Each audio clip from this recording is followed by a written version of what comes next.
केवल शिवलिंग की पूजा हो जाने पर समग्र चराचर जगत की पूजा हो जाती है। लिंगे अर्चिते अर्चितम सर्वम जगत स्थावर जंगमम, सब की पूजा हो जाती है। संसार सागर में डूबे हुए लोगों के लिए तरने का एक कोई माध्यम है तो उसका नाम है लिंगार्चन। बिना भस्मत्र पुण्येण बिना रुद्राक्ष मालया, सुन लो अब ये बात, बेलोपत्रम बिना नेव पूजये शंकरम बुधा। जो विद्वान लोग हैं, समझदार लोग हैं, उन्हें बिना भस्म त्रिपुंड और बिना रुद्राक्ष की माला और बिना बेलपत्र के महादेव की पूजा नहीं करनी चाहिए। शंकर की पूजा में बेलपत्र रोज नहीं मिलते हैं तो चांदी के बनवा लो। ऐसा बेलपत्र है जो 6 महीने तक उसको धो धो करके आप चढ़ा सकते हैं, उपलब्ध नहीं हो पा रहा है, पूरा 6 महीने तक चढ़ा सकते हैं उसी को बार बार, और आप धो धो करके चढ़ाते रहिए। इस समय माधव मास ज्येष्ठ का महीना निकला, इतने बढ़िया बेलपत्र आ रहे हैं। जहां बेलपत्र को 1 लाख बेलपत्र चढ़ाने की बात कही जाती है तो सावन में तो सब पेड़ों को ढूंढे कर देते हैं शंकर के भगत। तो इस समय बड़ी अद्भुत महिमा है। तो इस समय आप शंकर जी के ऊपर भी बेलपत्र रोज चढ़ा सकते हैं। इतना बढ़िया बढ़िया बेलपत्र आ रहा है। इस ग्रंथ में लिखा है ना तो ज्यादा छोटा और ना कठुआ हो, इतना बड़ा बड़ा बेलपत्र ऐसा इस तरीके का चढ़े, ये बिल्कुल ऐसे करते हुए जो बिल्कुल एकदम मुलायम चारों तरफ झुक रहा है, ऐसा बेलपत्र भगवान महादेव के ऊपर चढ़ाया जाए। और इस समय बेल के ऊपर बड़ी नई नई कोमल पत्तियां आई हैं, तो ये आनंद आप कर सकते हैं। ग्रंथ में लिखा है, ये लिखा ही नहीं है कि सावन के महीने में ही चढ़े, 365 दिन में कभी भी 1 लाख बेलपत्र भगवान शंकर के ऊपर चढ़ाकर यह एक बहुत बड़ा पुण्य आप कमा सकते।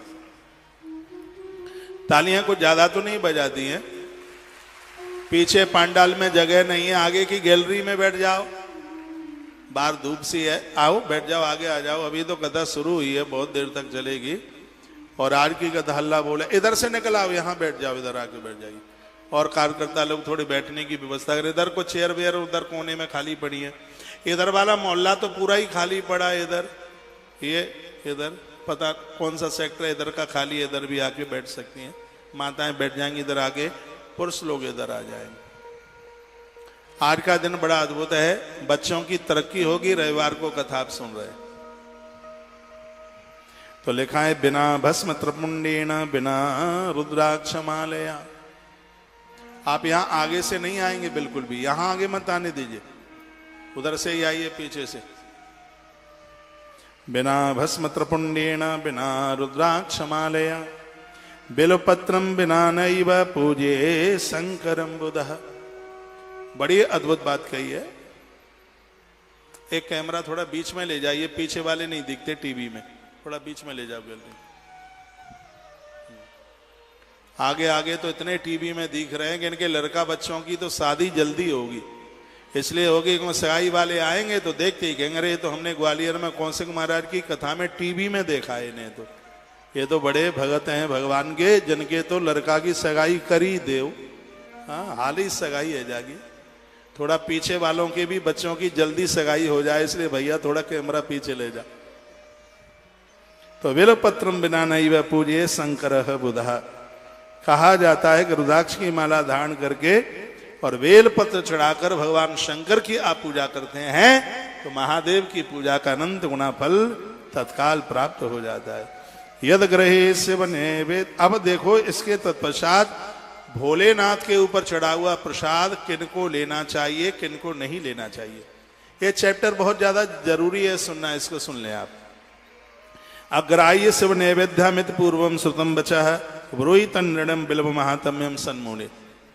इसमें बेलपत्र की महिमा और भगवान का नैवेद्य दोनों की चर्चा की गई है। सूर्य जी कहते सुरदम मुनिः सर्वे सावधान तया युधा, सावधान तया धुना। इस भगवान शंकर के ऊपर चढ़े हुए प्रसाद नैवेद्य का श्रवण सब लोग बड़े ठीक से कर ले। पहले तो कहा गया कि मुंह में गुटखा भरने वाले, तम्बाकू खाने वाले, जिनका मुंह अपवित्र है, शराब बराब पीते हैं और जिनका मुख कभी पवित्र पावन नहीं रहता, ऐसे लोगों के द्वारा लगाया गया भोग कैसे भगवान लेंगे। पहले तो ये लगाएंगे ही नहीं, लगाएंगे तो कैसे स्वीकार करेंगे। तो सबसे पहले तो अपनी मुख शुद्धि कीजिए भोग लगाने से पहले। मंदिर में जाने से पहले मुख शुद्धि कीजिए, चरण धोइए, धुले हुए कपड़े पहन करके जाइए। शिव भक्ता शुचि शुद्धा सदव्रती दृढ़ निश्चय, जो शिव का भक्त है पवित्र शुद्ध सदव्रती तथा दृढ़ निश्चयी हो, उसे शिव नैवेद्य अवश्य उसका ग्रहण भगवान महादेव करते हैं। कहा जाता है कि मुंह में यदि आप तुम कुछ भरे हुए हो, उस समय किसी भी देवता का प्रसाद लेने का अधिकार नहीं है। ये दीदी आप बाउंड्री के पीछे चले जाओ, आप खड़े होकर जाओ पीछे, ये जजमान की जगह, इधर बैठो।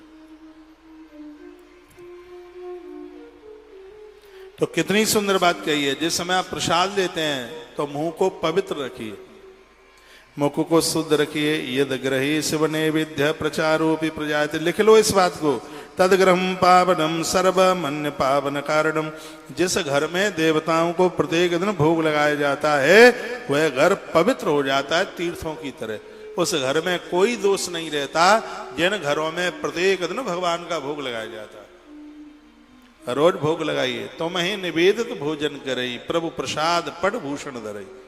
महर्षि वाल्मीकि जी भी कहते हैं जिनके घर में रोज भगवान का भोग लगता है प्रभु, उस घर में आपको जरूर रहना है।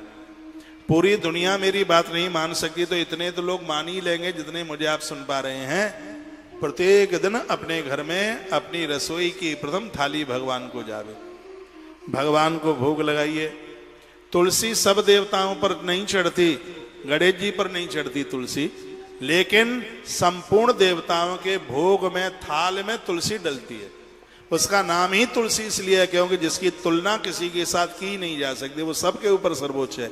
ऐसा कोई देवता नहीं है जिसके भोग में तुलसी न डलती हो, सभी देवताओं के भोग में तुलसी पड़ती है। तुलसी डालते ही देवता उस भोग सामग्री को स्वीकार कर लेते हैं। तो वक्षणीय प्रत्नेन शिव स्मरण पूर्वकम, भगवान का प्रसाद जब आप लें तो भगवान महादेव को आप स्मरण कर लें। अब किन लोगों को नहीं लेना चाहिए शंकर जी के ऊपर चढ़ा हुआ प्रसाद, वह भी यहां पर वर्णन किया गया है। कौन से वह लोग हैं जो भगवान शंकर के ऊपर चढ़ा हुआ वो प्रसाद नहीं ले सकते। कहा जाता है जो शिव के द्रोही है, शंकर को मानते नहीं है, शंकर को पूजते नहीं है, ऐसे लोग भगवान शिव के प्रसाद के अधिकारी नहीं है। कुछ पिंडियां ऐसी हैं जिनके ऊपर चढ़ा हुआ प्रसाद, देखो कुछ पिंडियां ऐसी हैं जिनके ऊपर चढ़ा हुआ प्रसाद पुजारी भी नहीं ले सकता। वो कौन सी पिंडियां हैं? जिनके ऊपर पारदेश्वर भगवान, देखिए पीतल के भगवान, सोने के भगवान, चांदी के भगवान, ये कुछ है पिंडियां। लेकिन लिखा है बाण लिंगे चलो हम च सिद्धे लिंगे स्वयं भी प्रथमा सर्वासु न चंडो अधिकृतो भवेत। चंडा देवी का अधिकार है शंकर की पिंडी के ऊपर, जो स्वयंभू हैं, जिन महादेव को 100 वर्ष से ज्यादा हो गए हैं, उनके ऊपर चढ़ा हुआ प्रसाद हर स्त्री पुरुष को लेने का अधिकार है।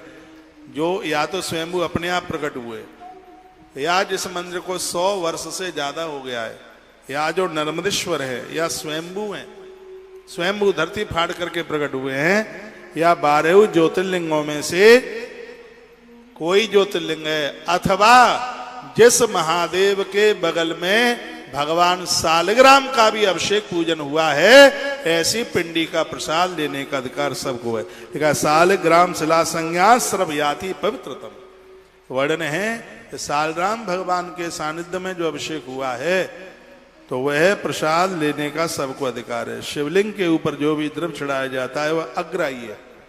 महादेव की पिंडी के ऊपर जो पैसा चढ़ा है ऊपर पिंडी पर, वो तो उठाने का अधिकार पुजारी जी को भी नहीं, पुजारी भी नहीं ले सकता। तो इसलिए सब चीजें आप ऊपर चढ़ाते हैं, लेकिन नोट है, पैसा है, किसी के काम आ जाएगा, उसको पिंडी के नीचे चढ़ाइए उसको, क्योंकि इस पर स्पष्ट इसमें लिखा हुआ है कि भगवान महादेव के ऊपर चढ़ा हुआ जो द्रव्य है वह अग्राही है, और जो इस लिंग के स्पर्श से बाहर है उसे अत्यंत पवित्र माना गया। जो ऊपर चढ़ा हुआ है उस द्रव्य को तो मंदिर का पुजारी भी नहीं ले सकता। बाण लिंगे चलो हे च सिद्धे लिंगे स्वयंभू, बाण लिंग नर्मदेश्वर का ही नाम है, जो कि बहुत ज्यादा पावन है, बड़ा पवित्र है। इसलिए कहा गया है कि नर्मदेश्वर के ऊपर चढ़ा हुआ प्रसाद यह सबको अधिकार है लेने का। तत्पश्चात पाषाणे राजते स्वर्णे सुरसिद्धि प्रतिष्ठते। अरे अरे ब्राह्मणों, सालिग्राम से उत्पन्न शिवलिंग, रसलिंग, पारदेश्वर, पाषाण लिंग, रजत लिंग, स्वर्ण लिंग, देव और सिद्ध मुनियों के द्वारा प्रतिष्ठित शिवलिंग, केशर के द्वारा बने हुए लिंग, स्फटिक लिंग, रत्न लिंग और ज्योतिर्लिंग आदि समस्त शिवलिंगों के लिए समर्पित नैवेद्य का भक्षण करना चांद्रायण व्रत के समान है। लेकिन इसमें भगवान सालिग्राम को स्पर्श कर दीजिए। भगवान सालिग्राम को बगल में, हम लोग भगवान का अभिषेक करते हैं तो सालिग्राम रख लेते हैं। सालिग्राम भगवान को संग में अभिषेक करते हुए तो फिर उसको आप लेकर के और अपने जीवन को कृतकृत कर सकते हैं। ये तो शिव नैवेद्य की बात कही गई। अब बात आती है बेलपत्र की। बेलपत्र बड़ा अद्भुत है। लिखा है महादेव स्वरूपो हम बिल्वो देवर पुस्ततः। बेल वृक्ष साक्षात भगवान शंकर का स्वरूप है, स्वयं महादेव है बेल वृक्ष। ये समझ लीजिए, जो लोग बेल के पेड़ लगाते हैं उन्हें शिवालय मंदिर बनवाने का फल प्राप्त होता है। इतनी बड़ी महिमा है। महादेव के मंदिर के आसपास बेल के पेड़ लगवाइए, बेल वृक्ष लगवाइए, जिसकी बड़ी महिमा है। किसी को उल्टी होती है, दस्त होते हैं, पेचिस हो गए हैं, बेल के पत्तों का रस दे दो, तत्काल फायदा मिल जाता है। ये तो औषधि के रूप में तो है ही, लेकिन पूजा के रूप में इसकी बहुत बड़ी महिमा है। मुनियों, शिवने निवेद्य की बात तुमने सुनी, अब बेलपत्र की बात सुनो। महादेव स्वरूपो हम बिल्वो देव प्रस्तुतः। जितने भी देवता हैं वो सगरे देवता बेल वृक्ष की पूजा करते हैं, जल चढ़ाते हैं, वंदन करते हैं, बेल वृक्ष की परिक्रमा लगाते हैं, स्तुति करते हैं। उनकी महिमा को कौन पूरा कह सकता है? क्योंकि स्वयं भगवान नारायण ही बेल वृक्ष, स्वयं भगवान महादेव ही एक स्वरूप से बेल वृक्ष के रूप में प्रकट हुए।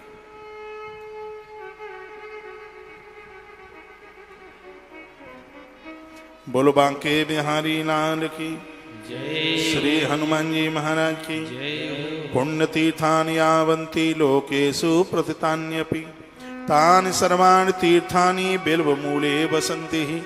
संसार में जितने भी प्रसिद्ध तीर्थ हैं वो सब तीर्थ बेल वृक्ष की जड़ों में वास करते हैं।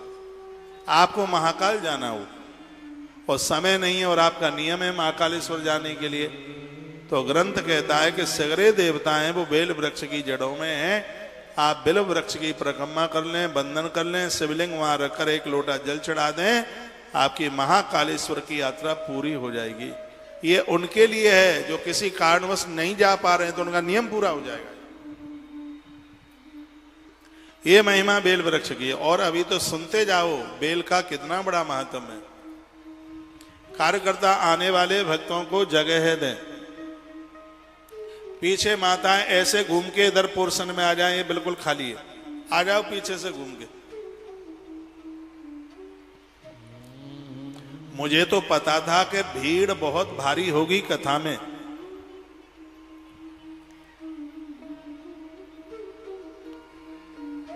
आ जाइए, इधर से आ जाइए, पीछे से आ जाइए।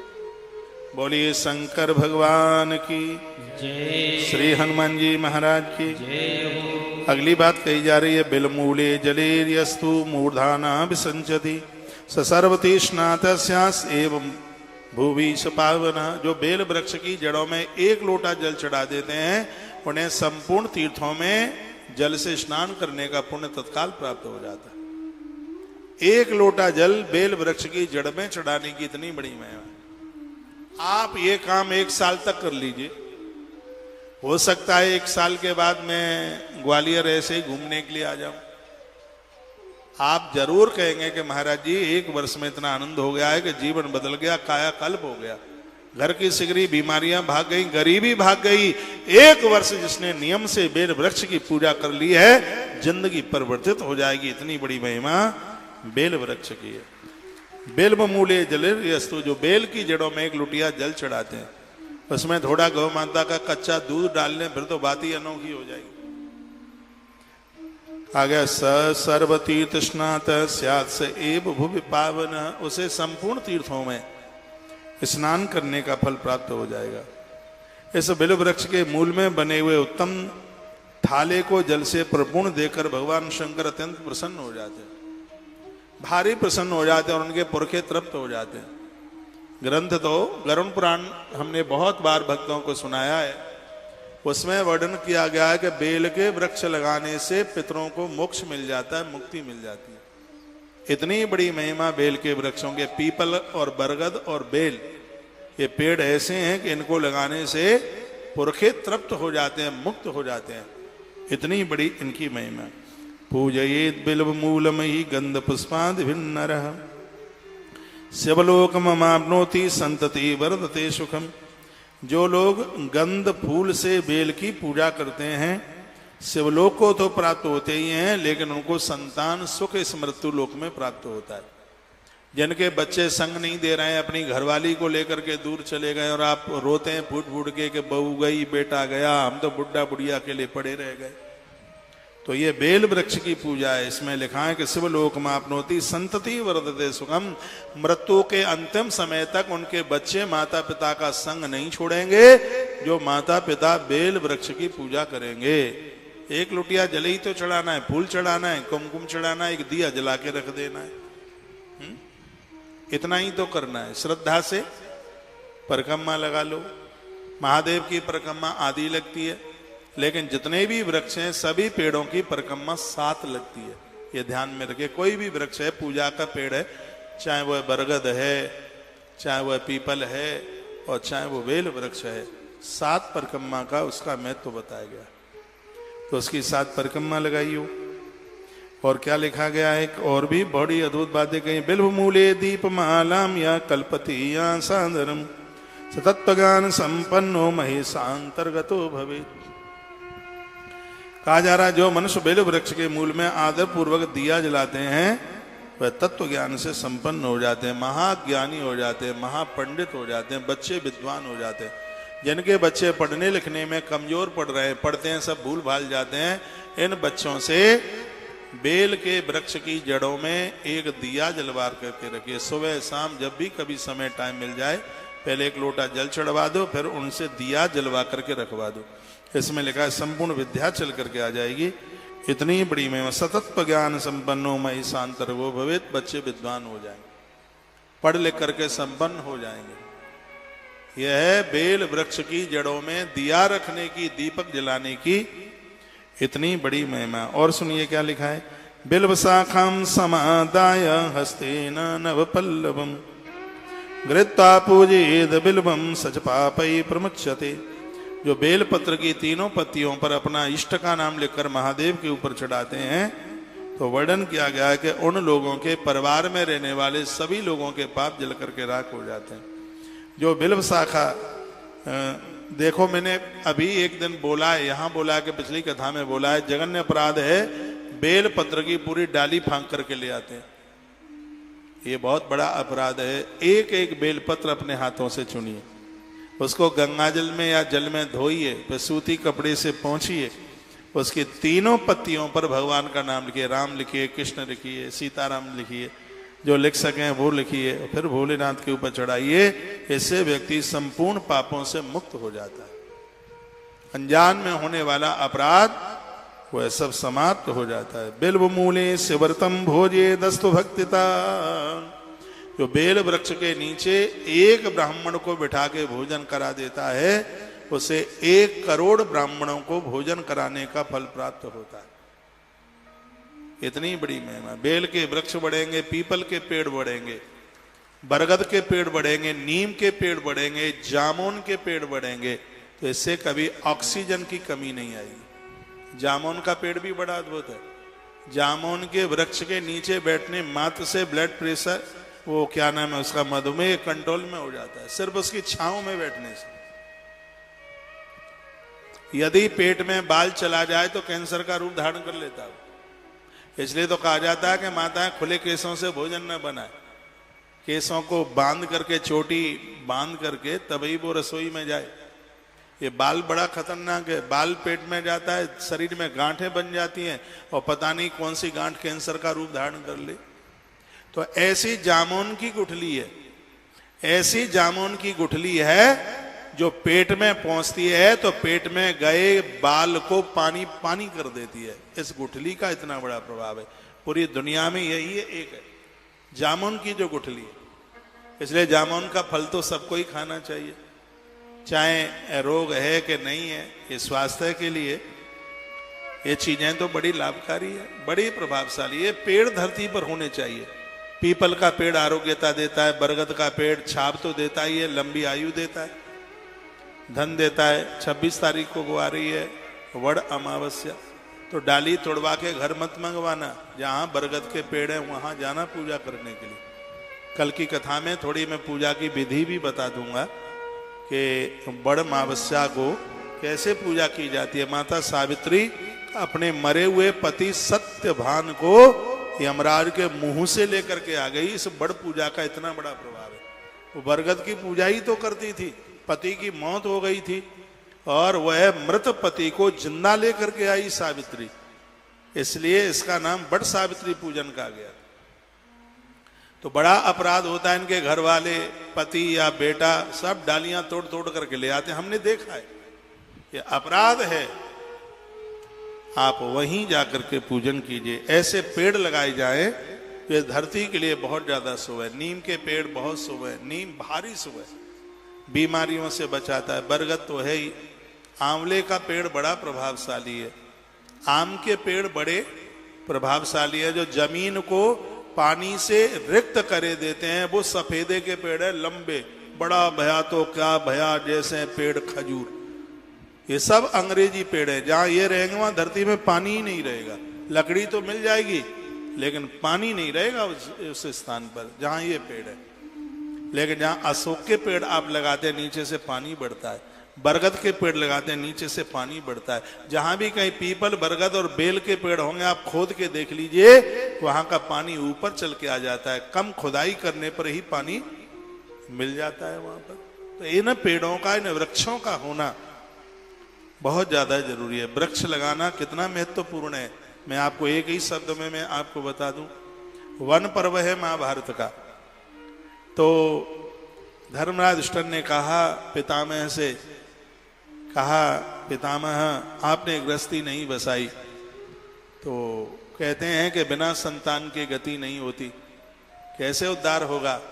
पितामह भीष्म ने कहा पुत्र ये फोकट की मुक्ति मुझे नहीं चाहिए। जो मुक्ति बच्चों से मिलती हो ऐसे फोकट की मुक्ति मुझे नहीं चाहिए। मेरे सत्कर्मों के द्वारा ही मेरी मुक्ति होगी। कहा पिंडदान कैसे होगा। तो उन्होंने कहा कि मैंने जितने पेड़ लगाए हैं ये वृक्ष मनुष्य रूप धारण करके गया जी पहुंच करके मेरा पिंडदान करेंगे। महाभारत में लिखा है कि तुम्हारे बच्चे तुम्हें धोखा दे सकते हैं, लेकिन ये वृक्ष मनुष्य शरीर धारण करके गया जी तक पहुंचते हैं। ऐसा वायु पुराण में भी लिखा है। वो लोग बड़े महान हैं जिन्होंने वृक्ष लगाए, पेड़ लगाए। कोरोना जैसी बीमारियों से लोग बचे जिन्होंने पेड़ों का सानिध्य प्राप्त किया। वृक्ष हमें ऑक्सीजन देते हैं। एक स्वस्थ व्यक्ति 24 घंटे में कितनी ऑक्सीजन लेता है? 3 सिलेंडर रसोई में खत्म होते हैं उतनी। लोग कहते हैं हमारा कोई खर्चा ही नहीं है। तुम्हारा खर्चा तो 3000 रुपया पर डे का है कम से कम। एक सिलेंडर 1000 रुपए का तो आता ही होगा। 3000 रुपया, 90,000 रुपया एक महीने का खर्चा है आपका। 2.5-3 लाख रुपए का साल का ऑक्सीजन का खर्चा है। 3 लाख रुपए का कम से कम। तो 10 साल का कितना हो गया? 30 लाख।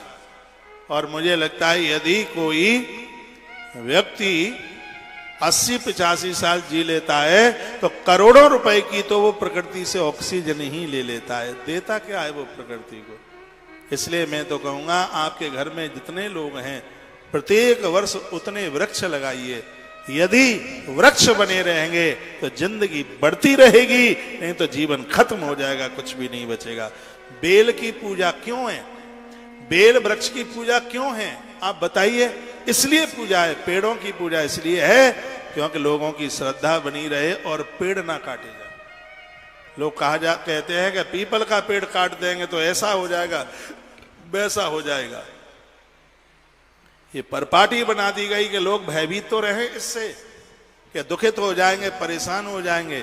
इसलिए कहा क्योंकि पीपल का पेड़ है, 1 मिनट में सैकड़ों लोगों को ऑक्सीजन देता है। पीपल का पेड़ है, बरगद का पेड़ है, बेल का पेड़ है। एक आंख का पलक ऊपर से नीचे गिरता है, इतनी देर में सैकड़ों लोगों को ऑक्सीजन देते हैं पेड़। इसलिए एक पूजा का बहाना बना करके कैसे भी ये वृक्ष सुरक्षित बने रहें, हमारे महापुरुषों ने ऐसी परिपाटी बनाई। इसलिए इन पेड़ों को बचा लो तो जिंदगी बच जाएगी। बोली शंकर भगवान की बड़ी अद्भुत बात कही गई है। बिल्व मूले शिवरतम भोजे दस्त भक्तिता एकम्बा कोटि गुणतम तस् पुण्यम प्रजायते। मैं चलते चलते एक बात और आपको कह दूं, प्रत्येक दिन थोड़ा पेड़ों के पास बैठो, गमलों में वृक्ष लगाओ। जगह नहीं है तो छत पर रखो, टेरेस पर रखो, बालकनी में रखो, कहीं रखो, और थोड़ा बहुत उनके सानिध्य में बैठिए। आप अपने स्वास्थ्य को लाभ देखिए, आप ही आप होंगे। 1 टका तो बीमारी में खर्च ही नहीं होगा, बीमार होंगे ही नहीं तो खर्च कहां से होगा। गांव का आदमी आज भी नहीं बीमार होता क्योंकि वहां नीम के पेड़ है, तरह तरह के पेड़ है, आम के पेड़ है, उनका सानिध्य वो प्राप्त करता है। जो पीपल के पेड़ के नीचे बैठेगा 18 घंटा काम करने के बाद भी उसे हरारत नहीं होगी, ग्रंथ का दावा है। संस्कृत में पीपल के पेड़ को कहते हैं अश्वत्थ। आपका ध्यान इधर क्यों नहीं है? कौन कौन मुझे देख रहे हैं, जरा हाथ उठा के बताना। अच्छा, धन्यवाद। मैं आपको देख रहा हूं तो आप भी तो मुझे देखिए। पीपल के पेड़ को संस्कृत में कहते हैं अश्वत्थ। इसका नाम अश्वत्थ क्यों है? इसका नाम अश्वत्थ इसलिए है क्योंकि अश्व कहते हैं घोड़े को। घोड़ा दिन भर मालिक के साथ मेहनत करता। राजा लोग युद्ध करते थे तो घोड़े थक जाते थे, और घोड़ों की थकान चना खवा करके और दूध पिला करके भी नहीं उतरती थी। और सुबह फिर उनको युद्ध में जाना है, रथ में जुत करके सुबह फिर उनको युद्ध में जाना है। तो फिर पता लगाया गया कि घोड़े स्वस्थ रहे, उसके लिए क्या करना चाहिए? तो राजा लोग उन घोड़ों को पीपल के पेड़ के नीचे बांध देते थे, और उन वृक्षों के नीचे बांधते ही घोड़े द्वारा से स्वस्थ हो जाते। इसलिए पीपल का एक नाम है अश्वत्थ, जिसने घोड़ों को स्वस्थ किया, इसलिए अश्वत्थ नाम उसका हुआ।